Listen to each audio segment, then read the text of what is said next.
Le groupe de héros vient de réussir à sceller le Seigneur Démon, mais même s'il s'agit d'une victoire monumentale, à moins qu'ils ne parviennent à le vaincre une fois pour toutes, le monde sera toujours en danger d'être détruit. Ils se sentent tous coupables de ne pas avoir pu mener à bien leur mission, mais leur chef leur dit qu'il y a encore de l'espoir car il est certain qu'un jour, dans le futur, un nouveau héros apparaîtra pour perpétuer leur héritage et achever définitivement le Seigneur Démon.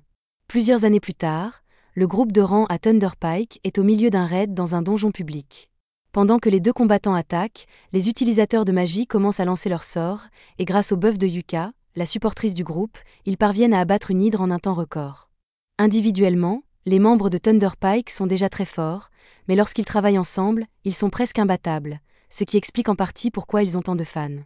Cependant, bien qu'ils aient l'air d'une équipe parfaite à première vue, il s'avère qu'ils ne s'entendent pas aussi bien qu'on pourrait le croire. En fait, après la fin du stream, le mage rouge, Yuka, annonce à tous les membres de l'équipe qu'il quitte Thunder Pike avec effet immédiat. Le chef du groupe, Simon, lui demande pourquoi il veut partir, et Yuka lui explique qu'il ne reçoit pas une part équitable de l'argent de la récompense. L'argent qu'il a reçu aujourd'hui est si peu élevé qu'il devra peut-être commencer à contracter des prêts sur salaire, et c'est une situation dans laquelle il ne veut pas se retrouver. Simon tente de justifier la faible rémunération de Yuka en affirmant que cette dernière ne contribue pas suffisamment au groupe, et Barry intervient pour souligner que Yuka ne participe jamais au combat. Tout ce qu'il fait, c'est brûler la durabilité de leurs objets avec ses enchantements inutiles. Yuka n'arrive pas à croire que Barry puisse qualifier ses enchantements d'inutiles, mais Barry n'est pas le seul à penser ainsi. Jamie est le seul à penser que Yuka est utile, mais c'est parce qu'il est doué pour organiser leur flux. Camilla lui dit que s'il veut être mieux payé, il doit être plus actif au sein de l'équipe. Cependant, Yuka pense qu'elle n'a pas le droit de dire cela puisqu'elle est essentiellement une guérisseuse et que Yuka la protège toujours au combat. Le fait qu'il n'apprécie pas le travail qu'il fait est exactement la raison pour laquelle il veut quitter le groupe, mais Simon lui demande s'il est vraiment sûr de pouvoir se débrouiller seul s'il part. Il dit que la seule raison pour laquelle Yuka est même de rang B est qu'ils sont des amis d'enfance, et que Simon lui a fait une faveur en le laissant rejoindre Thunder Pike, et que même s'il part, ils se débrouilleront très bien sans lui. Puisqu'il pense clairement que Yuka ne mérite pas d'être bien payé, Yuka ne va certainement pas rester dans les parages. Yuka a perdu les 5 dernières années de sa vie à soutenir ce groupe, et il ne serait jamais allé aussi loin sans son aide, mais les autres pensent toujours qu'il est inutile, et il ne leur manquera donc pas du tout. Maintenant que Yuka a officiellement quitté Thunder Pike, il se rend chez la réceptionniste de la guilde pour lui demander s'il y a du travail disponible.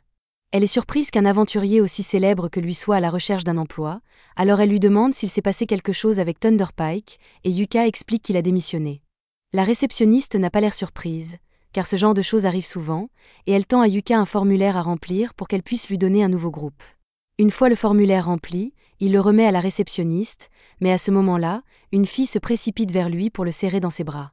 La jeune fille s'appelle Marina, et elle était l'une des élèves de Yuka lorsqu'il donnait les cours préliminaires d'aventurier il y a 6 mois, et Yuka est heureux qu'elle s'en sorte.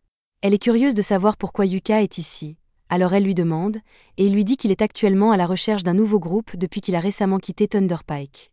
Marina ne le laisse même pas finir sa phrase, car s'il cherche un nouveau groupe, elle aimerait bien avoir son professeur bien-aimé dans le sien. Yuka accepte sa proposition et, quelques minutes plus tard, il est assis avec Marina et le reste des membres de son groupe pour discuter de son adhésion. Silk est ravie que Yuka rejoigne leur groupe, mais elle est surprise qu'un aventurier expérimenté comme lui veuille rejoindre leur groupe de rang D. Yuka est actuellement de rang B, il pourrait donc probablement intégrer un bien meilleur groupe, mais cela ne le dérange pas d'être dans un groupe de rang D, et pour être honnête, il préfère même cela. Lorsqu'il était dans le Thunder Pike, il participait toujours à des missions de haut niveau, ce qui obligeait Yuka à acheter une tonne d'objets magiques pour se préparer, ce qui l'endettait constamment. C'est pourquoi il veut se calmer un peu et se contenter de quelques quêtes de bas niveau. Marina, Silk et Rin étant tous d'accord avec cette idée, Yuka rejoint officiellement leur groupe et leur première mission consiste à collecter du minerai de fer magique dans le donjon de la mine Pinto. Cela fait longtemps que Yuka ne s'est pas senti excité à l'idée de participer à une telle mission, et cela lui rappelle de vieux souvenirs de ses débuts en tant qu'aventurier. Yuka se souvient que ce donjon contient beaucoup de veines de minerai magique au 6e étage, et Silk lui dit qu'il a raison, mais ils espéraient éviter de combattre le boss du 5e étage, alors Yuka suggère qu'il commence plutôt au 4e étage. Alors qu'il pénètre dans le donjon, Marina prend les devants et utilise un bâton pour repérer les pièges éventuels. Yuka est très fier qu'elle fasse exactement ce qu'il lui a appris, mais pour l'instant, il lui demande de le laisser prendre les devants car il a une méthode plus efficace. Marina ne comprend pas ce qu'il veut dire, car leur groupe n'a pas d'éclaireur ou de voleur pour détecter les pièges. C'est vrai, mais Yuka possède un objet magique qui devrait être utile dans cette situation. Il s'agit d'une lampe de détection qui, grâce à un type d'huile spéciale, éclaire les pièges pour qu'ils puissent les repérer comme le ferait un éclaireur. La lampe est vraiment utile, mais Silk demande si Yuka peut l'utiliser, car l'huile spéciale semble très chère. Et oui, c'est normalement le cas, mais Yuka a fabriqué cette huile grâce à son alchimie, elle ne lui a donc pas coûté grand-chose. Le groupe continue à marcher dans le couloir en évitant soigneusement tous les pièges, jusqu'à ce que Yuka arrête tout le monde parce qu'il sent quelque chose devant lui. Il prévient les autres et leur dit qu'ils doivent se préparer à se battre.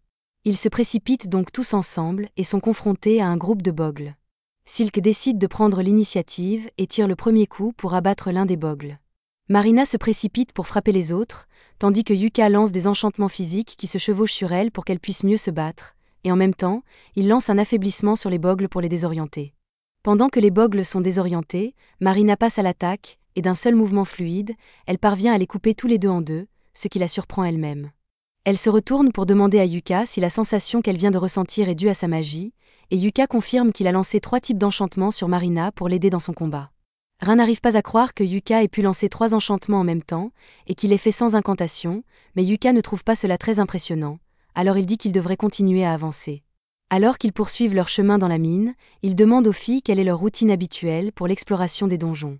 Marina explique fièrement qu'elles font toujours une pause après chaque étage et vérifient leur équipement, comme il leur a appris à le faire. Yuka suggère alors qu'elles se reposent un peu avant de continuer. Après leur pause, Marina et les autres vérifient que leur équipement n'est pas endommagé, et tout semble en état de marche, ils sont donc prêts à continuer leur mission et à se rendre à l'étage suivant. Au 2e étage du donjon, le groupe tombe soudain dans une embuscade tendue par un groupe de mineurs morts-vivants, et le seul moyen de s'en débarrasser est que Rin utilise la magie sacrée, donc tout le monde doit la protéger pendant qu'elle utilise son chant. Marina et Silk prévoient de s'occuper de la défense, mais Yuka leur dit qu'il s'en occupe. Il lance donc une bénédiction de lumière sur eux tous, et même si elle ne tue pas les mineurs morts-vivants, elle les empêche de s'approcher, c'est donc une bonne mesure défensive. Finalement, Rin termine le sort de lumière sacrée et l'utilise pour éradiquer les morts-vivants, et une fois qu'ils sont en sécurité, Marina commence à féliciter Rin pour son bon travail.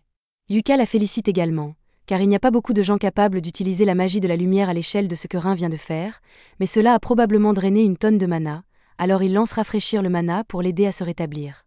Rin n'arrive pas à croire que Yuka puisse utiliser Refresh Mana, car c'est une compétence très rare. Elle restaure complètement le mana de la personne sur laquelle elle est lancée, et cette seule compétence rendrait Yuka extrêmement précieuse pour tout groupe travaillant avec lui. Mais Yuka pense qu'elle exagère un peu, car il n'a appris à rafraîchir le mana que pour compenser le fait d'avoir un métier obscur comme celui de mage rouge, même s'il a eu beaucoup de mal à l'apprendre. Le groupe continue ensuite à marcher sur le sentier, et Yuka commence à verser un liquide sur le sol. Silk lui demande ce qu'il fait et Yuka lui explique qu'il verse de l'eau bénite sur leurs traces de pas afin d'empêcher les monstres morts-vivants de les suivre. Silk s'inquiète et demande si c'est vraiment normal qu'il gaspille son eau bénite comme ça puisqu'elle est très chère, mais Yuka lui répond que ce n'est pas grave puisque, une fois de plus, il l'a fabriquée lui-même. Le groupe est choqué que Yuka soit capable de fabriquer de l'eau bénite alors qu'il n'est pas prêtre. Mais il a une méthode spéciale. En purifiant les cendres laissées par les morts-vivants lorsqu'ils sont vaincus, Yuka est capable de les transformer en eau bénite, et les cendres qu'il a obtenues des mineurs morts-vivants seront plus que suffisantes pour compenser la quantité d'eau bénite qu'il utilise. Lorsqu'ils atteignent enfin le 3e étage, Yuka suggère de faire une autre pause, car ils vont commencer à miner à partir de maintenant. Et comme ils n'ont pas mangé depuis un moment, il sort quelques ustensiles de cuisine de son sac magique et leur dit qu'il va leur préparer un repas. Les sacs magiques ne sont pas si rares, mais c'est la première fois que Rin en voit un en personne, alors elle est très excitée. Yuka met des saucisses et des œufs dans une casserole, et pendant que cela cuit, il sort une marmite spéciale. Les filles le regardent taper sur le côté de la marmite, qui se remplit instantanément. Yuka explique que la marmite est un artefact rare qu'il a trouvé dans les ruines d'un palais royal.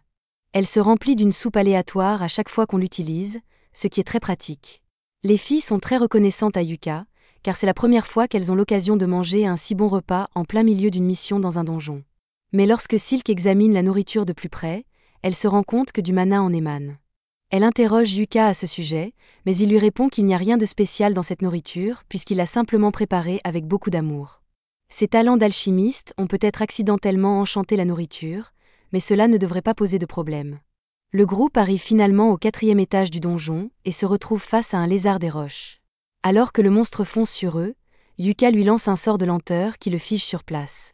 Marina se précipite alors pour attaquer. Normalement, elle ne s'y risquerait pas, mais comme les enchantements de Yuka ont augmenté sa force et son endurance, elle décide d'essayer d'utiliser sa capacité lame magique. Grâce à elle, elle peut trancher la tête du lézard des rochers d'un seul coup. Une fois le combat terminé, Marina est totalement épuisée car la lame magique utilise une grande partie de son mana, mais Yuka l'encourage à continuer à l'utiliser autant que possible car son corps finira par s'y habituer. Pour l'instant, il lance Refresh Mana pour l'aider à récupérer. Quoi qu'il en soit, il y avait beaucoup de minerais magiques ici, alors Yuka commence à miner avec les filles, et après un petit moment, elles réussissent à rassembler une tonne de minerais magiques. Yuka demande si c'est suffisant pour remplir les conditions de leur quête, mais Silk répond qu'il en faut un peu plus. Malheureusement, il n'y a plus de minerais magiques à cet étage, donc leur seule option est de vaincre le boss du 5e étage et de descendre au 6e étage pour récupérer les minerais restants. Les filles n'aiment pas cette idée, car le boss du 5e étage s'appelle le crabe d'acier broyeur novice, et elles ne sont pas sûres de pouvoir survivre face à quelque chose comme ça, mais Yuka leur dit qu'elles n'ont pas à s'inquiéter, car il fera de son mieux pour s'occuper du boss tout seul. Un peu plus tard, ils arrivent dans la chambre du chef, mais avant d'y entrer, Yuka sort un artefact de caméra. Rin reconnaît l'artefact et demande si Yuka a l'intention de retransmettre son combat en direct, mais en fait, il comptait juste l'enregistrer. Il enregistre toujours ses combats pour pouvoir étudier ses erreurs plus tard. Puisqu'il va enregistrer de toute façon, Marina lui demande de le faire en direct, car elle pense que ce sera très amusant. Yuka est d'accord pour retransmettre son combat en direct, mais pendant qu'il installe, il se rend compte qu'il ne connaît pas le nom de ce groupe. Il leur demande, mais Silk lui répond qu'ils n'ont pas encore réfléchi à un nom de groupe, et qu'en fait, ils ne sont même pas encore officiellement enregistrés. Puisque c'est le cas, il leur demande s'ils ont de bonnes idées pour un nom d'équipe. Marina réfléchit un instant et propose le nom Clové, un trèfle à 4 feuilles pour représenter les 4 membres, et tout le monde aime ce nom. À ce moment-là, Yuka se rend compte qu'il s'agit de la première diffusion en direct du groupe, et qu'il se sentirait mal s'il était le seul à être sous les feux de la rampe. Il demande donc aux autres s'ils veulent l'aider à combattre le boss, mais ils lui répondent tous qu'il peut très bien le faire seul. Dans ce cas, Yuka n'a pas l'intention de se priver, il lance les Buff Grade Blink, Shadow et Protector Shield sur lui-même, puis entre dans la salle du boss. Le crabe d'acier se réveille et tente immédiatement de frapper Yuka, mais ce dernier utilise ses buffs de vitesse pour esquiver, et une fois hors de portée du crabe, il commence à lui lancer des tonnes de sorts d'affaiblissement. Une fois le crabe suffisamment affaibli, il lance un sort de gravité pour l'écraser contre le sol. Le boss du crabe d'acier a été vaincu, et il ne lui a même pas fallu une minute pour le faire. Yuka est donc satisfait de sa performance. Il met fin au stream et Marina se précipite pour le serrer dans ses bras. Mais elle le serre un peu trop fort, et les autres lui demandent de lâcher prise avant que Yuka ne se retrouve en chaise roulante. Après s'être assuré que son dos va bien, Yuka dit à tout le monde qu'ils doivent ramener le corps du crabe d'acier à la guilde pour qu'ils puissent en vendre les morceaux. Ils rangent le tout dans son sac magique, ce qui est très utile puisqu'ils n'auraient jamais pu le transporter eux-mêmes. Jusqu'à présent, Yuka a été indispensable à leur groupe, mais Silk pense qu'il n'est pas juste qu'ils dépendent constamment de Yuka. Yuka suggère que la prochaine fois qu'il y aura un combat contre un boss, tout le monde puisse y participer afin d'acquérir de l'expérience. Les filles apprécient cette idée, mais pour l'instant, elles doivent encore ouvrir le coffre au trésor qu'elles ont gagné en tuant le boss de l'étage. Elles y trouvent une tonne de minerais magiques, ce qui leur évite d'avoir à miner à nouveau. Après tout, les streams de donjons sont très populaires dans le monde entier, car ils constituent une excellente source de publicité pour les grandes entreprises. Ces entreprises proposent souvent des contrats de sponsoring aux streamers populaires, et en ce moment, la popularité de Yuka est au plus haut, car la vidéo de sa victoire sur le crabe d'acier avec seulement des sorts d'effet de statut est devenue virale. Pendant ce temps, Yuka et les autres rentrent chez eux et dans le wagon, Yuka leur demande ce qu'elles ont pensé de leur première mission ensemble, et les filles l'ont absolument adoré. Elles ont appris toutes sortes de choses intéressantes grâce à Yuka, et c'est sans aucun doute la meilleure mission qu'elles aient accomplie jusqu'à présent. En fait, elles pensaient toutes faire de Yuka le chef officiel de leur groupe, car c'est lui qui a le plus d'expérience, et elles lui font toute confiance pour leur vie, car il a été leur professeur. Yuka hésite à accepter ce rôle car il n'a jamais eu l'intention de prendre la tête du groupe de Marina, mais comme ils disent tous qu'ils veulent qu'il le fasse, il finit par accepter, surtout pour pouvoir assurer leur sécurité dans les batailles à venir. Alors que le groupe de Yuka célèbre sa première victoire, Thunderpike subit une défaite cuisante. Simone a engagé un nouveau gars pour remplacer Yuka après son départ, mais il ne doit toujours pas réaliser à quel point Yuka portait leur groupe parce qu'il les a conduits directement sur le territoire des loups et s'attendait à ce que tout se passe bien. Normalement, Yuka aurait déjà jeté un sort d'affaiblissement sur les loups, mais le nouveau ne peut pas le faire, alors les loups sont bien trop forts pour que le groupe puisse les gérer, et en conséquence, Jamie se fait dévorer. Simone la voit en difficulté et se précipite pour la sauver en décapitant le loup, et bien que Jamie soit techniquement en sécurité maintenant, son estomac est plein de trous, et elle mourra si elle n'obtient pas de l'aide rapidement. Simone demande à Camilla de jeter un sort de guérison à Jamie, mais Camilla répond qu'elle n'a plus de mana et qu'elle ne peut rien faire. Ce n'est pas comme s'ils avaient un guide qui pouvait lancer un sort de restauration du mana, n'est-ce pas? Le groupe se met à l'abri, et Simone administre les premiers soins pour essayer de garder Jamie en vie pendant que le mana de Camilla se recharge. Il demande si quelqu'un a une potion de soin, et le nouveau, Cork, en a une, mais il n'a pas envie de la donner à Simone, qui lui a clairement fait comprendre qu'il devait acheter son propre équipement avec son propre argent. Simone lui dit que ce n'est pas le moment de s'inquiéter pour l'argent alors qu'un de ses coéquipiers est sur le point de mourir, alors Cork donne à contre-cœur la potion de guérison, et Simone la donne à Jamie. Thunderpike est vraiment dans une spirale descendante ces derniers temps, mais d'un autre côté, tout va bien pour Yuka. Les filles et lui sont assis au bar pour fêter l'événement, et même si la récompense pour leur quête n'était pas très élevée, le corps du crabe d'acier était en bon état, et la guilde a donc payé un bon prix pour l'obtenir. En parlant d'argent, Yuka demande à Marina et aux autres quel système ils utilisent pour partager les gains du groupe. Ils lui répondent que Silk gère habituellement tout l'argent du groupe et que chaque membre reçoit une allocation fixe. Yuka est un peu surprise car il est rare qu'un groupe confie tout l'argent à un seul membre, mais le groupe a une raison pour cela. Ils ont tous économisé pour pouvoir s'acheter une maison en tant que groupe, car il est un peu gênant de devoir louer l'auberge tout le temps. Comme ils essaient d'économiser leur argent, Yuka leur dit qu'il n'y a pas de problème s'ils continuent avec le système d'allocation. Silk lui demande s'il est vraiment d'accord pour qu'elle s'occupe de toutes les finances, car elle pensait qu'un aventurier comme lui voudrait s'occuper de son propre argent, mais Yuka lui fait confiance, il n'y a donc aucune raison de changer le système qu'ils ont déjà. Alors que Yuka et les autres s'amusent et s'entendent bien, Simone et le reste de Thunderpike sont contrariés parce que c'est le pire résultat qu'ils aient eu depuis des années. Heureusement, ils ont pu sauver la vie de Jamie, mais les choses auraient pu très mal tourner, et Simone rejette la faute sur Cork. Le reste du groupe s'en mêle et commence à traiter Cork d'inutile pour n'avoir pas été capable de les sortir de ce pétrin. Cork ne va pas les laisser le blâmer puisque tout le monde sait que les grands loups traquent leur proie à l'odeur, et qu'il est donc logique d'acheter un bloqueur d'odeur en prévision de la mission. C'est clairement la faute du groupe qui n'était pas préparé à la situation, mais Simone essaie de retourner la situation contre Cork et dit que s'il savait pour les bloqueurs d'odeur, il aurait dû leur dire, et que le fait que Jamie ait failli mourir est entièrement de sa faute parce qu'il n'a pas acheté de bloqueur d'odeur pour tout le groupe.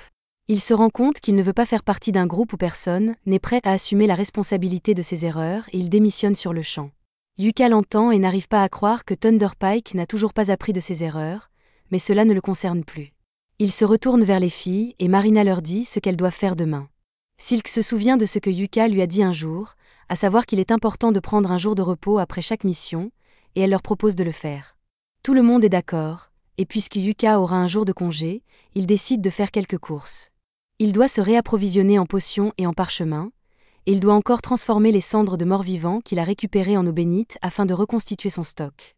Comme il va être occupé pendant un certain temps, il propose qu'ils se retrouvent tous ici à la fin de leur pause. À ce moment-là, Marina remarque que les meilleurs moments de la journée sont diffusés dans le Dungeon Stream, et que le combat de Yuka contre le crabe d'acier est en première position. Il est choqué car il l'a mis en ligne il y a seulement quelques heures, mais il a déjà plus de 5000 spectateurs, et ça continue d'augmenter. Les gens trouvent vraiment intéressant que quelqu'un qui a un travail obscur comme celui de mage rouge ait pu mettre à terre un crabe d'acier sans même avoir besoin de le toucher. Les annonceurs disent à tout le monde de garder un œil sur Yuka et son groupe, Clové, parce qu'il pourrait bien devenir le meilleur groupe du monde. Simone et les autres membres de Thunderpike voient également le flux de Yuka, et ils sont tous incroyablement jaloux que Yuka se débrouille bien sans eux, mais ils refusent toujours d'admettre que Yuka a peut-être été plus utile pour eux qu'ils ne le croyaient. Thunderpike aura toujours une bande de détracteurs, mais il semble qu'il y ait quelqu'un d'autre qui déteste Yuka à distance, et il semble furieux que Yuka se sente à l'aise avec son nouveau groupe.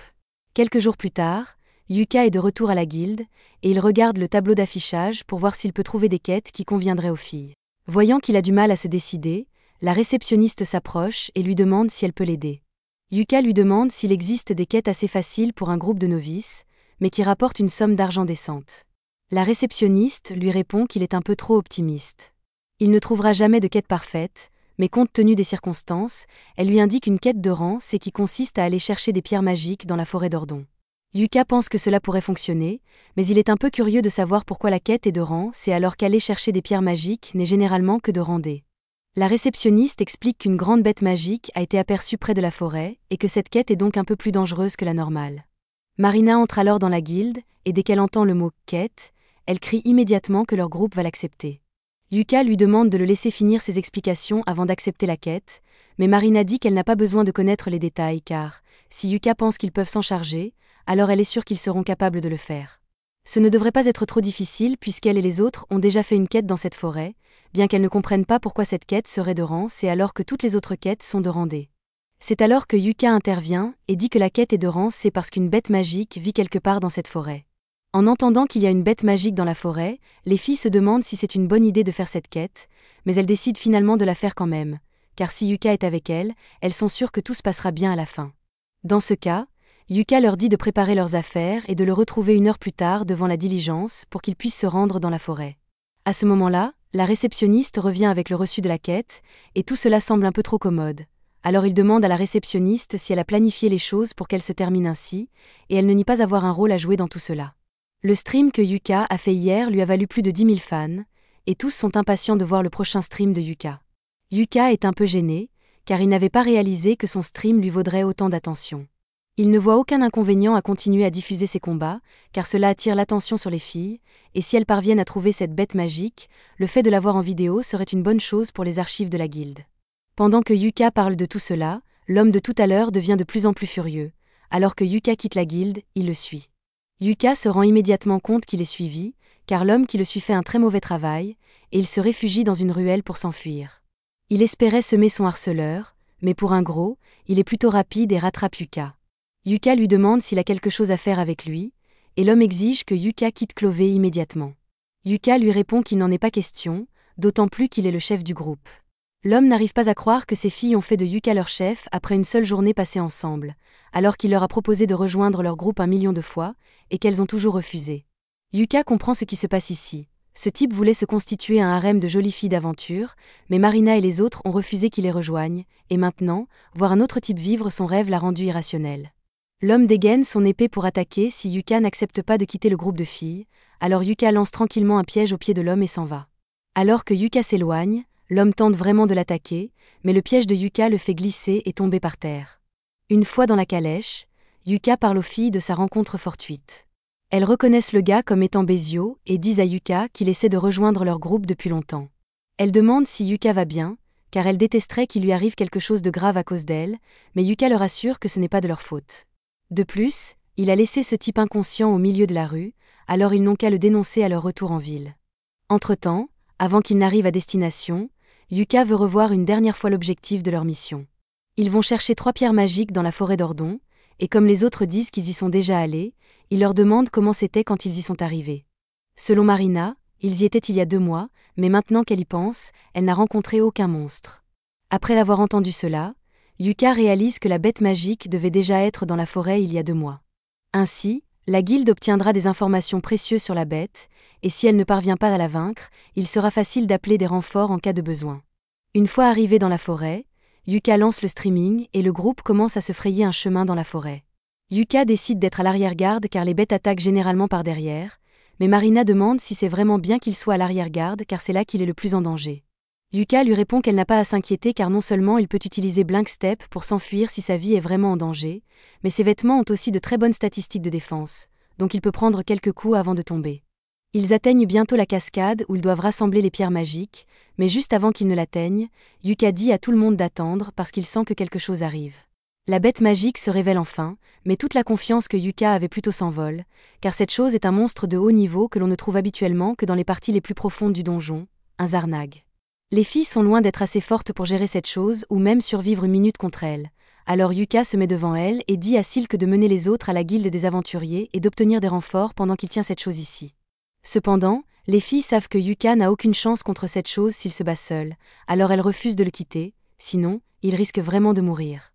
Yuka ne peut pas vraiment s'opposer à cela, alors il accepte qu'elle se batte avec lui et lance ses sorts d'enchantement sur elle.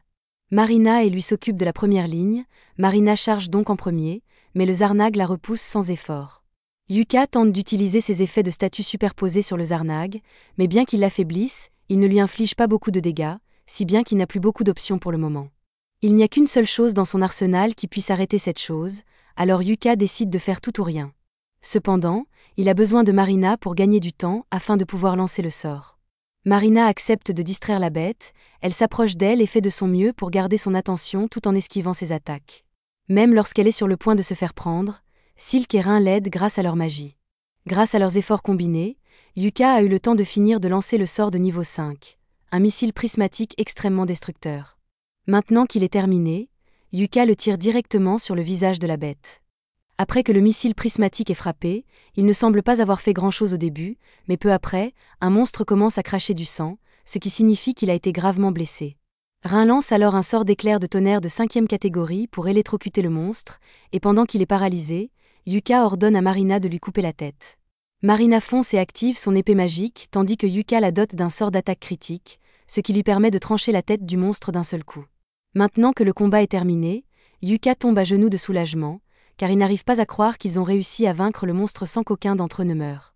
De retour en ville, tous les spectateurs du torrent sont également stupéfaits, surtout par le sort que Yuka a utilisé, car personne n'a jamais rien vu de tel auparavant, mais il y a toujours un détracteur dans la foule.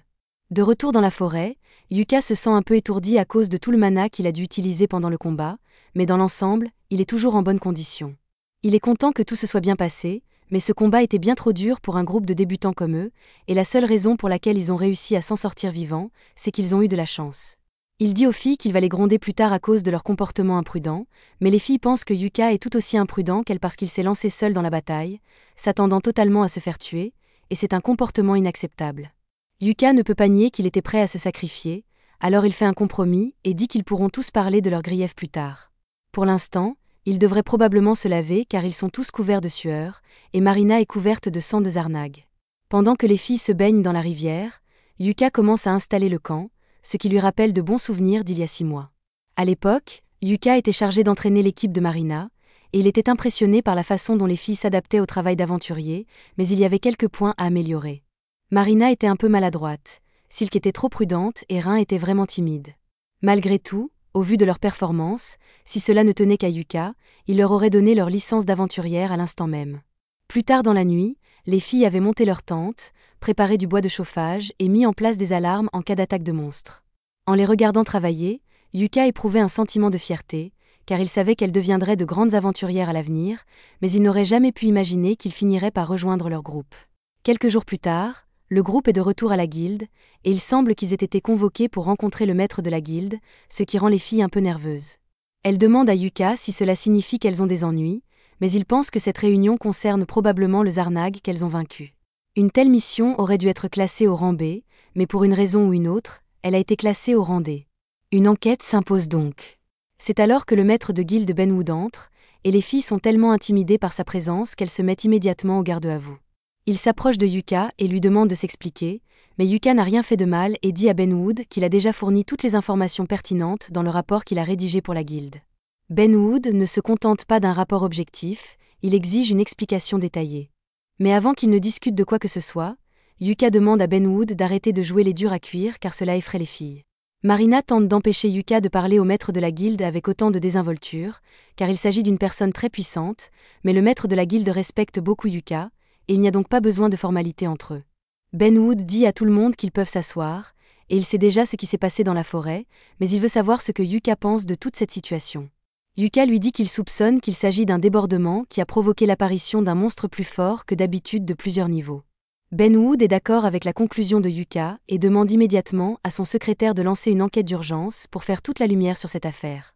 Yuka et Benwood semblent comprendre la gravité des débordements, mais Marina n'a aucune idée de ce que c'était et demande à Yuka de lui expliquer. Yuka lui explique qu'un débordement est un phénomène qui se produit lorsqu'un catalyseur fait sortir les monstres du donjon. Habituellement, les monstres qui vivent dans le donjon sont liés par le mana qui circule dans le sol, mais il arrive que ces entraves soient brisées, ce qui permet aux monstres de s'échapper du donjon et de terroriser les environs. Cela pourrait également être la preuve d'une possible ruée vers le donjon dans un avenir proche. Les filles ont entendu parler des débordements de donjons et du chaos qu'ils peuvent provoquer en traversant les villes comme une traînée de poudre. Si des monstres aussi puissants que ce Zarnag apparaissent déjà, elles n'ont plus beaucoup de temps devant elles. Benwood a l'intention de mener une enquête approfondie pour assurer la sécurité de la population, mais avant cela, il s'excuse sincèrement auprès des jeunes filles de les avoir mises en danger. Les filles lui répondent qu'il n'a pas à s'excuser puisqu'elles s'en sont toutes sorties vivantes. Mais si elles n'avaient pas eu Yuka avec elles auraient été perdues. Cela dit, même si Yuka a fait le plus gros du travail, la retransmission en direct a prouvé que les filles sont de bonnes combattantes. Pour les récompenser d'avoir si bien combattu Zarnag, Benwood a l'intention de toutes les promouvoir au rang C, bien que cette promotion dépende de l'aide de Yuka, qui est de rang A. Yuka ne comprend pas de quoi Benwood parle puisqu'il n'est que de rang B, mais c'est alors que Benwood l'informe qu'il va lui aussi être promu. Tous ceux qui ont regardé la retransmission en direct ont vu le sort de missile prismatique de haut niveau utilisé sur le Zarnag. Il est donc évident que Yuka mérite une promotion, et à partir d'aujourd'hui, il sera désormais un aventurier de rang A. Yuka et les filles descendent ensuite prendre un verre et se féliciter mutuellement de leur promotion. Alors qu'elles sont toutes ensemble, Yuka sort le sac de pièces qu'il a reçu en récompense de leur quête et le donne à Silk pour qu'elle le compte. Silk ouvre le sac et est choquée car elle n'a jamais vu autant de pièces d'or au même endroit. Yuka explique que même si la quête était à l'origine de rang D, en raison de sa difficulté, elle a été traitée comme une quête de rang B, ce qui fait que le gain est beaucoup plus élevé qu'il ne l'aurait été autrement. Silk pose toutes les pièces sur la table pour pouvoir commencer à compter, mais elle remarque alors un morceau de papier au fond du sac, sur lequel figure le nom de Yuka, alors elle le lui donne. Yuka l'ouvre, et il s'avère que c'est un mot de Ben Wood s'excusant pour tout ce que Yuka a dû endurer, et il y a aussi une pièce de platine à l'intérieur comme petit bonus pour Yuka. Les pièces de platine sont très précieuses. Alors Yuka les ajoute au fond du groupe, et après que Silk ait fini de tout compter, elle dit à tout le monde qu'ils ont assez d'argent pour acheter une maison maintenant. Marina est tellement excitée qu'elle se lève et renverse accidentellement les pièces. Silk est également heureuse d'avoir atteint son objectif financier, mais elle se sent un peu mal à l'aise car la seule raison pour laquelle ils ont obtenu autant d'argent, c'est grâce à Yuka. Bien que ce soit vrai, Yuka dit à Silk qu'elle n'a pas à penser à cela. Ils ont fait de lui le chef de Clové, et il est naturel pour un chef de faire tout ce qu'il faut pour aider le groupe. Ainsi, même s'il a joué un rôle majeur dans l'obtention de cet argent, il leur appartient à tous. Le groupe continue de faire la fête jusque tard dans la nuit et, à un moment donné, Rin demande à Yuka s'il a un rêve à réaliser. Yuka est pris au dépourvu par la question et lui demande s'il y a une raison précise pour laquelle elle lui pose cette question. Rin explique qu'ils viennent d'atteindre leur objectif d'acheter une maison grâce à Yuka, et qu'elle veut donc savoir quel est le rêve de Yuka pour pouvoir l'aider à le réaliser. Comme elle le demande, Yuka lui répond que son rêve est de conquérir les étages les plus profonds du donjon Achromatic Darkness. Dès que les filles l'entendent, elles crachent leur verre de surprise, car ce donjon est littéralement le plus dangereux qui soit. Il possède même une porte de l'abîme, un artefact connu pour être un passage direct vers le monde souterrain. Yuka dit que la porte de l'abîme est précisément la raison pour laquelle il veut conquérir l'Achromatic Darkness, alors Rin lui demande s'il a l'intention de franchir la porte de l'abîme s'il l'atteint. Mais Yuka explique qu'il veut juste voir à quoi ressemble le bout du monde. Un de ses oncles s'est attaqué au donjon et a essayé d'atteindre la porte, et bien qu'il n'ait pas réussi, Yuka a entendu l'histoire tellement de fois quand il était enfant qu'il a décidé de l'essayer lui-même. Bien qu'il sache que cela n'arrivera probablement jamais, Marina aime le rêve de Yuka. Elle propose donc qu'ils aillent tous dans les ténèbres achromatiques pour essayer d'accomplir le rêve de Yuka. Yuka lui dit que ce n'est pas si simple, car ce donjon est si dangereux qu'il faut une permission du gouvernement pour y entrer, et il faut être un groupe de rang A pour obtenir l'autorisation. Malgré tout, Rin pense que c'est une bonne idée, et dit qu'elle veut que ce soit le prochain objectif de leur groupe. Tous les autres sont d'accord et promettent de travailler dur pour faire du rêve de Yuka une réalité, mais ils ne tenteront pas de le réaliser de sitôt. Chaque jour qui passe, les streams de Clové gagnent en popularité. En ce moment même, ils diffusent un combat contre une main morte, et grâce à leur travail d'équipe sans faille, ils parviennent à la battre avec un sort de foudre de Rin et un parchemin de pierre de Yuka. Ils saluent leurs fans, et tout le monde à la guilde les adore, sauf les membres de Thunder Pike, qui détestent la popularité de Yuka. Barry pense que Yuka n'est impressionnant que parce qu'il fait partie d'une équipe de débutants, mais Simon a entendu dire que Yuka a récemment été promu au rang A, alors il pourrait bien être aussi bon. D'ailleurs, la popularité de Yuka n'est pas leur plus grande préoccupation en ce moment. Ces derniers temps, Thunder Pike ne cesse d'échouer dans ses quêtes, et Simon pense que c'est parce que tous les nouveaux employés qu'ils engagent finissent par être des crétins inutiles. En fait, aucun d'entre eux ne reste plus d'un jour dans les parages, mais ce n'est pas parce que quelque chose ne va pas dans leur équipe, n'est-ce pas ? En parlant de leur équipe, Simon demande pourquoi Jamie n'est pas là, alors Camilla explique que Jamie n'était pas d'humeur à boire un verre. Simon est furieux car, depuis la mission où Jamie s'est fait déchiqueter par un loup, elle ne cesse de ralentir l'équipe. Quant à Jamie, elle s'est enfermée dans sa chambre et regarde les vidéos de Yuka en boucle depuis des heures. Les autres membres de Thunder Pike commencent à se rendre compte que Yuka a peut-être été plus utile qu'ils ne le pensaient. Puisque la raison pour laquelle Yuka a démissionné était sa faible rémunération, il pourrait simplement augmenter un peu sa part. Et comme Jamie n'a pas fait grand-chose ces derniers temps, ils peuvent réduire son salaire à sa place. Quelques heures plus tard, Yuka et les autres retournent à la guilde pour rapporter le succès de leur mission, mais en arrivant à la porte d'entrée, ils trouvent Simon qui attend Yuka.